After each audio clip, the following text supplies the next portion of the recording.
Good afternoon, everyone, and welcome back to this four-part series on Vipassana meditation in Thailand. This is part 2 of this four-part series where I'm going to talk about the check-in process, what you can expect on the day you check in. I will talk about the facilities, the infrastructure. I will talk about your room. By the way, you should know that every Vipassana meditation center, Dhamma, in Thailand is private room only. You get a private room. I can't imagine doing this program, doing this 10-day meditation. If I was stuck in the room with someone, I would not be able to make it through. At least you get a private room here in Thailand. But I will talk about the room. I will talk about what you can expect of the room. I'll talk about the facilities. And I will also talk about what I think is a subject that everyone wants to know. Well, how is the food? Can I make it through 10 days vegetarian on this meditation program? Anyway, be sure to check out part 1 of this 4-part series where I talk about the preparation and the drive up. And also be sure to check out part 4, the final part of this series, where I give you probably the longest list that I've seen anyway, the longest list of tips and tricks of how to get through this very arduous, this is a very arduous, strict program, and I will give you a very long list in part 4 of tips and tricks that will help you, hopefully, make it through the end of your journey, 10 days, and you'll come out of it, with a huge sense of achievement. So let's get into it. Let's get into part 2 of this 4-part series.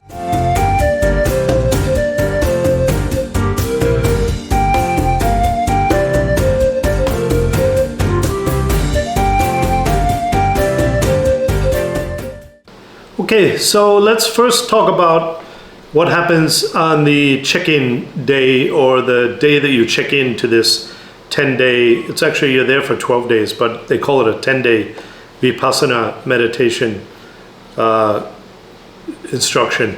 They only count the full days of meditation, which are 10. But on check-in day, which they call day 0, you'll be checking in, and they tell you, according to the documentation, check in between 2:30 and 4 p.m. On day 0. So I checked in, I followed instructions. Silly me, right? I'm always early for everything anyhow. I checked in at 2:30. Big mistake.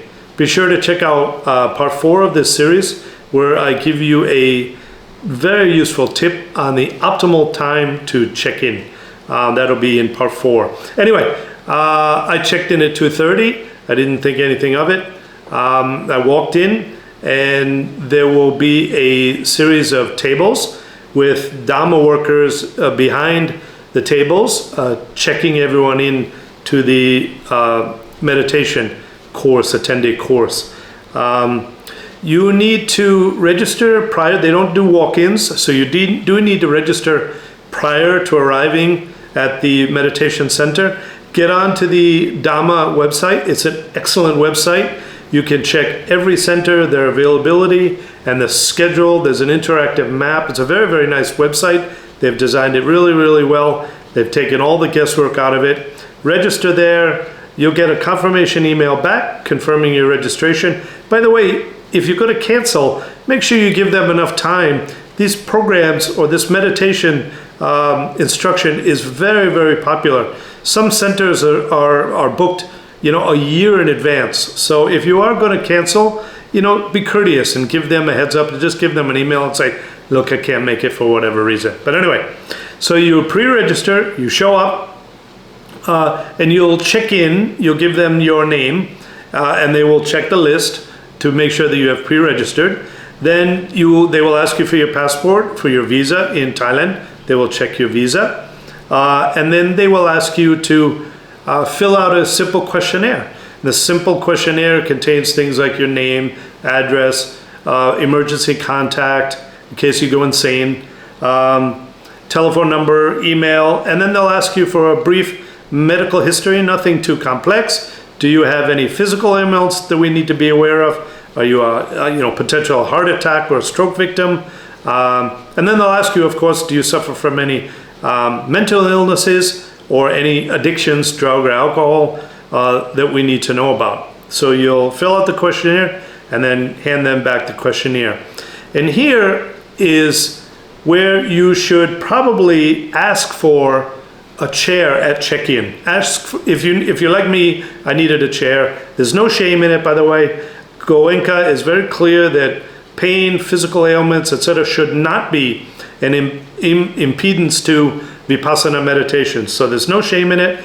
There will be other people there that are using a chair as well. Go ahead and request a chair and they'll set that up for you. Okay, so once you have checked in, this is where you will be asked to hand over your mobile phone and any communication devices, any electronics, tablets, computer. In my case, I had a laptop, I had a tablet and a mobile phone.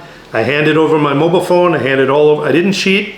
They didn't go through my luggage, they didn't dig through my bags, they didn't put me through a metal detector, etc. So if you really want to cheat in this program, it's quite easy. But you know, that's like cheating in university. You're paying for it, you're just cheating yourself. Why would you do that? Make a good faith effort. You'll be taught this in day 1. You'll be instructed to make a good faith effort. And look, this is for your benefit. This is a free program.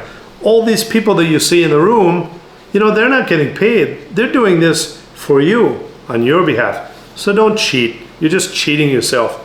So I handed over, with a bit of trepidation, I handed over my mobile phone, and then they gave me a locker key, and they also gave me a room key for my room. All of the rooms are assigned.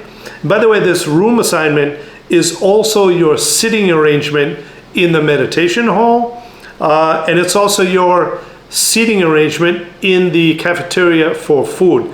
There will be, on the wall, there will be tags with all of the room numbers, and you are expected to sit at the tag that lists your room number, unless you've changed. Your room has an issue. When I did the meditation, one of the rooms had a sewage issue or a plumbing issue, so they changed the room for the participant. So you get your key, you check in your electronics, and from that moment on, you have really disappeared from the world. And it is the first 2 or 3 minutes, it's a very bizarre feeling right away. Meditation hasn't even started, and already I'm, feeling. I always keep my mobile phone in my left front pocket in case I leave it anywhere. It's a habit, automatic. But immediately, within the first 2 or 3 minutes, walking around without that feeling of my mobile phone in the pocket was a little bit disconcerting. I collected my key. I collected my linens, because they would give you some linens. Got my bag out of the car. I parked my car in the back where they have an assigned parking spot for you, covered, because you're going to be there for 10 days. They don't want your car, sitting out in the rain and the sun for 10 days. So they do have covered parking, which is nice. And then I walked to my room. I got into my room. I put my bags down, and immediately the flood of emotion. I don't know if it was the condition of the room, which isn't that bad, by the way. It's very bare, very Spartan. I don't think it was the condition of the room per se. It was just a sudden, immense, very overwhelming, very powerful sense of loneliness. I was immediately homesick for my family, my wife, my children here. I looked around the room and I said, bloody hell, what have I done to myself? Okay, so let's keep going. I'm now in the room. I'm looking around doing a survey of the room. I'll talk about the room and how it is appointed shortly, and I'll give you a video of the room. But I then start unpacking and kind of setting up the room the way I wanted it to be set up. Don't move the pillow, by the way, and we'll get into that in a minute. But I started to move like the side table around. I had a little standing fan that I bought from DIY. So I set that up, got that running. They do give you a very large standing fan, which is nice. There's no air conditioning, but at night it's quite cool anyhow in the north of Thailand during the rainy season, which if you're going to go to this meditation center, I highly recommend that you go during the rainy season. It's absolutely wonderful, magical, sleeping at night with the breeze. So I started setting up the room, setting up my toiletries. I got the bathroom set up, had the room set up, and that took all of about 10 minutes. And then I sat down in the bed and I realized that I had nothing to do for the next 2 hours. By that time it was about 4:30 p.m. I think there was a meal, there was a light meal being served at 6 or 6:30, followed by an orientation video where they discuss the code of conduct, the noble silence. Once the noble silence begins, there's really no talking with the other participants. There's no looking at the other participants. When you walk, if you're walking and someone is approaching you, you really want to keep your eyes down. They talk about some other rules, the schedule for showering, the schedule for doing laundry, the meal times, the meditation time. So it's quite a well-structured program. It's obvious that they've done this in hundreds of centers around the world with thousands of participants, and they've really taken all of the guesswork out of it. It's a well-running, smooth operation. So I really just sat down in the bed there for the moment and said, geez, I'm probably gonna, if the meditation doesn't kill me, the boredom certainly will. And that was one of my biggest challenges, was the absolute sheer boredom between sessions. But we'll get into that in a minute. Part of it's my fault. So yeah, that's it. And then I sat on the bed and then I went outside and went for a walk. But here's a video of the room. I'll show you the room and where I stayed in, and I'll explain to you everything that comes along with your room.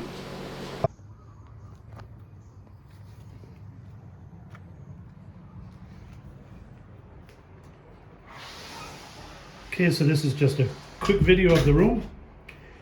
You see it's quite standard. Curtains on the windows, 2 windows. It's wonderful at night when you open the curtain and the wind comes through.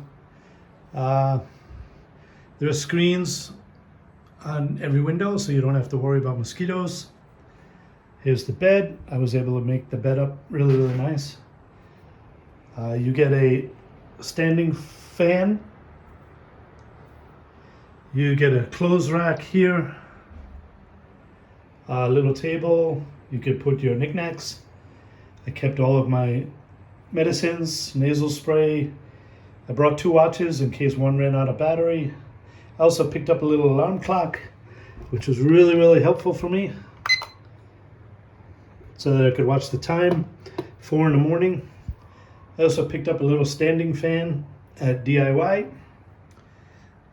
You get a little area to put your bedding up top.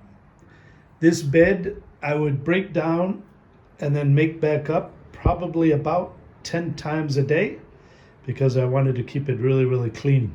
I also brought a yoga mat where I did some exercises in the room in my free time.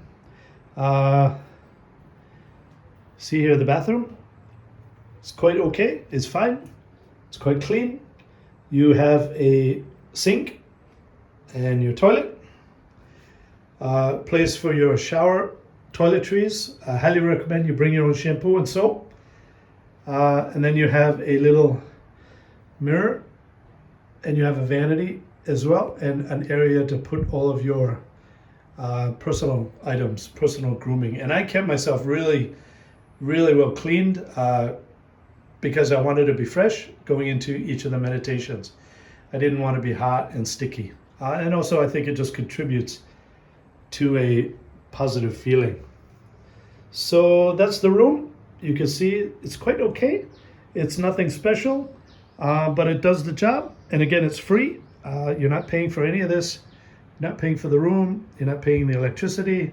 You're not paying for the food, etc. So yeah, that's it. That's the room at Dhamma Puneti, Udon Thani. Okay, let me continue with a discussion. I'll give you an overview of the facilities. But before that, I just want to make one comment. When you're there and after you check in, you will notice that there are quite a few staff around facilitating the meditation course.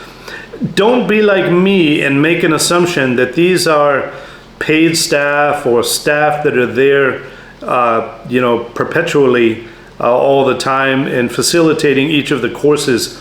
I think the courses run twice monthly or something like that, but don't make that assumption. The truth is that many of the staff, if not all of the staff there, are actually also students that have decided to come back and facilitate these workshops on your behalf. They call it providing a service or giving a service. Or they've come back and they want to go through the second or the third round of a 10-day meditation retreat. They're trying to reach a deeper level in their meditation skills. And they're also there to assist and, I guess, pay back. They feel a sense of gratitude. They believe strongly in this meditation technique. So these are probably students that you will also, they'll be seated a little bit differently in the meditation hall. Typically, the second or third year students will be seated in front, but sideways to the teacher, and you will be seated there straight on looking at the teacher. And then some of the older senior students will actually be seated way at the back. That's partly to monitor, by the way, making sure that everyone comes into the meditation sessions. I think there was someone assigned to me because they sensed that I was right on the edge and maybe I would start skipping sessions. You can't do that, by the way, it's all mandatory. But yeah, those will be students that you will also see in the meditations. Yeah, so let's talk about the facilities quickly. There's not a lot to say here. I did my meditation in Udon Thani. I checked it on Google Earth. It's a huge piece of land. I think it's probably 90 rai, which is massive. There's a separation of the dormitories for men and women. You each have your own areas to walk in. There'll be an area zone for men and an area zone for women. In my case, there was a small pond right before the main meditation hall. It needs to be cleaned up, fixed up a bit. I mean, the physical facilities, the grounds were okay. It must be difficult to maintain on a limited budget, that huge amount of land, so I will give them some slack. The walkways, they kept clean and clear, but the grounds themselves need a bit of landscaping. The meditation hall itself is beautiful. It's massive. I'll give you a video on that. It's air conditioned. It's absolutely pin drop silent during your meditation, except for you can hear some outside birds and crickets and frogs at night and things. There's a little mini meditation hall as well, where you will do the discourse videos from Goenka. And then there's a little walkway. I'm going to talk about, I'll show you a photo of a little walkway where that I would just walk endlessly. And it really reminded me of this scene in this movie.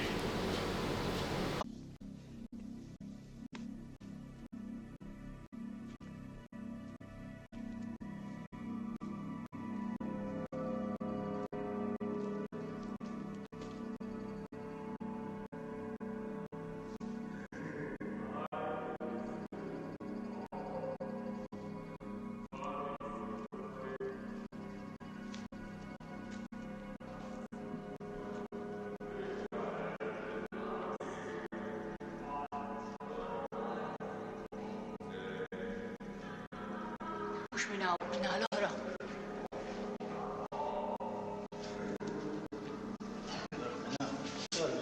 Go on!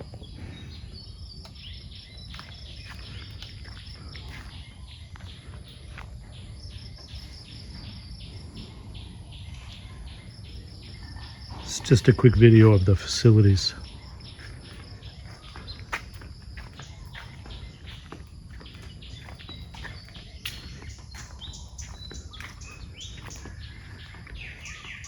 This is my room, A4, here. So I would make this walk, maybe 30, 40, 50 times a day. up to the main meditation hall.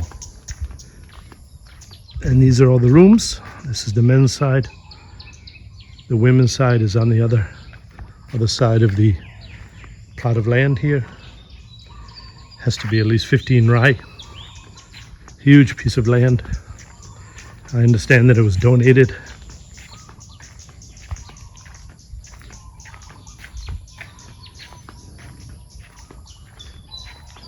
There's a little pond here. Could be nice if they cleaned it up and made a walkway around it. This is the walking area where if you feel like you're going to go insane, then you can come out here, and I would walk this circuit. I would walk this circuit maybe for hours per day until someone came out and ruined my happiness by telling me I can't walk on this during meditation hours. I either have to meditate in the room or I have to meditate in the main hall. So that was my one piece of happiness that again they took away from me, like they took away my dog that I was playing with. We walk up here.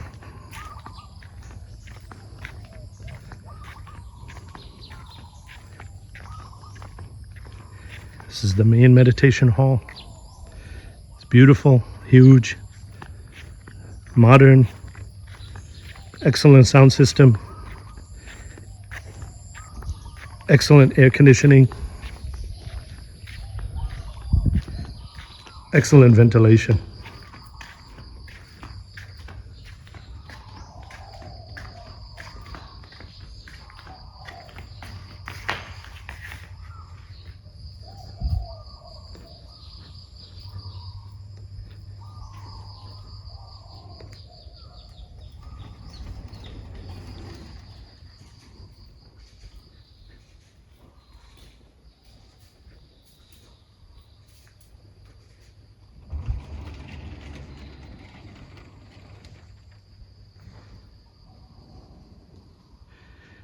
They've got it all cleaned out now, but normally there will be mats and chairs. But you can see it's quite a beautiful meditation hall. And this is where your teacher will sit during the meditations.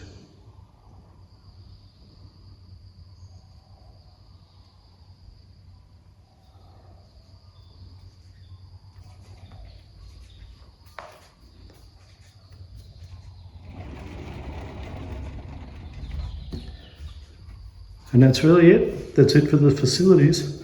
Piece of land here, beautiful. Originally, I was thinking, because they have so much land here, that you could do a really nice mountain walk or something through the forest here.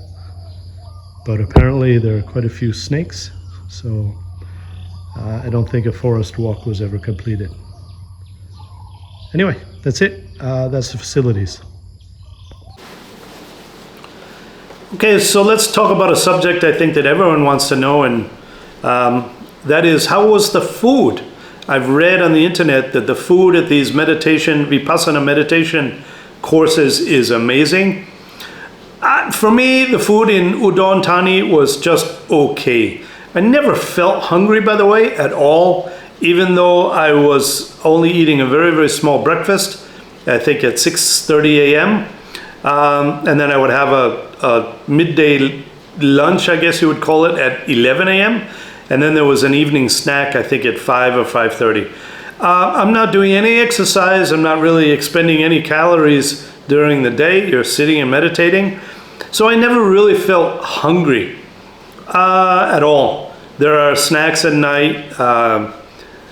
For me, the food was just okay. We saw a lot of rice, a lot of noodles, a lot of stewed vegetables or steamed vegetables.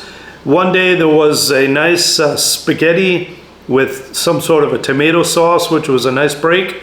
And then here or there would be some nice meals that would kind of keep you going, keep your spirit alive, so to speak. I think on day 1 or day 2, all I kept thinking of was, gosh, why don't they do a really nice vegetarian spring roll? Hot and crispy and deep fried with cabbage and carrots and mushrooms. And all I kept thinking about fixating on was this, really nice Thai style spring roll. And of course, Wednesday or Thursday, day 6 or day 7, I didn't ask for it, but I did get my spring rolls at the end of the day. So for me, the food was just okay. I would not write home about it or give it any great awards. There was always plenty of it. It was probably the most hygienic food system that I've ever seen. When you walk in to the cafeteria, there will be 2 tables, one for the main food and then the snack table. And that's because at night they close down the main food table and they just leave the snack table open.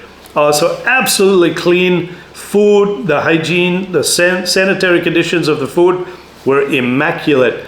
Even though the cafeteria is open air, in 10 days I never saw one fly in the entire, and that's a pet peeve of mine.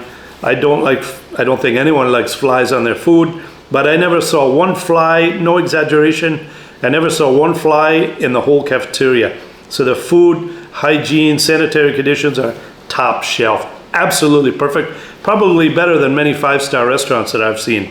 So that's the main food table. You get some sort of vegetable, some sort of curry, some sort of rice. Typically they have rice. They'll have white rice, they'll have brown rice, and then some days they had a really nice garlic rice. And then they would give you some sort of a curry or some sort of a stewed vegetable. So the food was okay. And then to the left of the main food table, you would have the snack table. In here you would have a lot of 7-Eleven type snacks, I would say. There's no other way to say that. So they had Lay's chips, they had Oreo cookies, they had fruit, they had all of your condiments in the morning. They would have coffee, tea, every type of coffee, every type of tea you could think of in the world. They had honey there. They had creamers there for your coffee, sugar, and they would also have a loaf of bread, typically wheat bread, and they would have peanut butter and jelly. So in a worst case scenario, and I did see this, if you need to survive on peanut butter and jelly sandwiches, well, they've got you. They've got your back. And even I broke down every now and then and had a piece of, there'll be toasters, by the way, so you could toast your bread. And even I went for a peanut butter toast every now and then. So again, I was never hungry. I never took any food out of out of the cafeteria. They tell you not to. Don't do that. So I never cheated. I never brought any food of my own in. I wanted to make a good faith effort on this. So the food for me was just okay. I would give it a B+. I did lose weight. By the way, I came back. I lost in 10 days, no alcohol, vegetarian. Probably I was only consuming about 700 or 800 calories per day. I did lose weight. I lost 3 kg in 10 days with very little exercise other than walking. I would walk on my insanity trail. And I think I've showed you a video on that. So that's it. That's it on the food. I've heard and seen the menu of Vipassana meditation centers around the world, and their menus definitely look better. So if this is a big concern for you, you might want to look into. For me, I didn't really, 10 days, I'm going to be okay, whatever they give me. If that's a big concern for you, then I would look into the menu or try to get a bit more information on the particular Dhamma Vipassana center that you want to go to. Okay guys, this is the cafeteria. This is the table where you get the main food. We've already closed the 10-day course, so there's nothing here right now. But this is where you will get your main food, and we come over here, and this is the snack table. There's always enough food. I was never hungry. The food's okay, the food's fine, vegetarian, but you can see that it's absolutely clean, absolutely spotless. In 10 days, I never, ever, ever saw one fly in this room, even though it's all open air. I never saw one fly. Absolutely spotless. And the food sanitation is top shelf. Unbelievable. Better than many five-star restaurants that I've seen. This is our seating area. You'll see and eat here. Everyone has an assigned seat. And you will eat here. This is my seat, A4. And they give us, you can see here, everyone gets a tray, knife and fork and things. And then when you're done eating, you will bring it over here. This is the locker for where you store your valuables. But when you're done eating,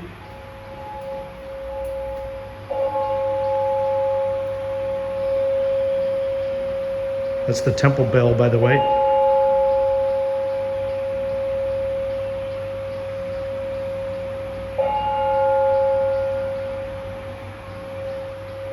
When you're done eating, you'll come over here and clean your dishes and put back in your seating area.